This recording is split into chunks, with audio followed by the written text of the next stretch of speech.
I feel like there's too much optimism here. Do you agree? I kind of agree. Listen, I've been coming here about 13 years, and typically what I've noticed, depending what the stock market has done the 3 to 6 months before, that's where the mood is going to be. And hence, I think because inflation has peaked de facto between September and November, people are kind of feeling a sense of relief. Secondly, most importantly, China is reopening, and that's crucial. Third, I think long-term for the planet, the Inflation Reduction Act is the best news for our future generation. And fourth, it looks like there is some fatigue of the war in Ukraine, and hence there's a sense of hope. Are we underestimating the fact that central banks have to be much more aggressive to get to that 2% target?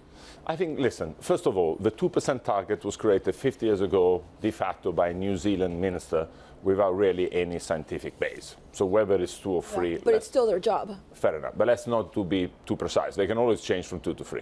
Secondly, I think in a world with so much debt, some inflation might be useful. Third, certainly the Fed, I think, is going to lead to 5 to 5.5, ECB at least to 3, maybe 3.5. But then after that, it will end up being too restrictive. Certainly, the pace of growth of inflation has peaked and is now decelerating fast, and we can see it for the commodity. Now, when China reopens in summer, we might see a spike in commodity once again, and hence the guard cannot come off. Do you worry about the U.S. debt ceiling? Not really. That's a bit of a political posturing, and to be honest, with all the problems we had, that's the last of our problems. Okay, but if you were to worry about it, would you trade it? Because it's difficult to know the consequences. Listen, we don't trade it because that's the nuclear option for financial markets, and it's like asking a general whether he will blow up his own nuclear arsenal at home with his family. I mean, that's the U.S., the base of all U.S. economy. But we've been on the brink before. Fair enough. But it's the base of the U.S. economy. And do you think the Senate and the Treasury are going to blow up themselves? Sorry. I mean, there is a degree of craziness I accept. That one I won't. And hence, it will just be politicking. They will end up negotiating last minute some seats, whatever they want to do. But it's a non-event.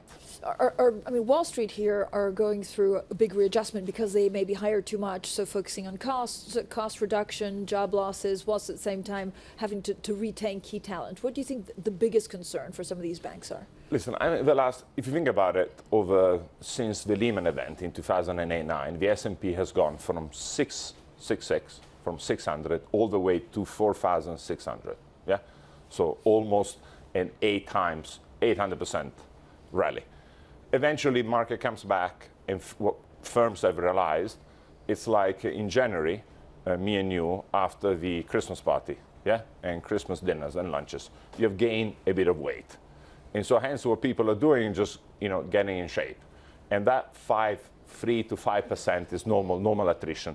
And hence, there's nothing, I think, to worry. Talent is being retained easily for the simple reason that, the excess capacity in the industry is shrinking. And there's a consolidation, whether it's asset management, whether it's in trading, whether it's in investment banking, and hence the best people want to be at the best firm. And then there is the second and third tier, which are shrinking. But what would you do with Goldman Sachs? I think, about in 2013 and 14, I said at Bloomberg in New York that one day Morgan Stanley would have double the earnings of Goldman the day rates were normalizing. And that's happening because Goldman never had wealth or retail at a size that could compensate the balance sheet. And hence, as rates were going down, being long fixed income assets, they were benefiting, basically as a hedge fund, long assets and short-term funding. As soon as rates rise, that game ain't working any longer. And guess what? The stability, the recurring So they were earnings, always going to lose. for the next 5 years, Morgan Stanley is winning hands down.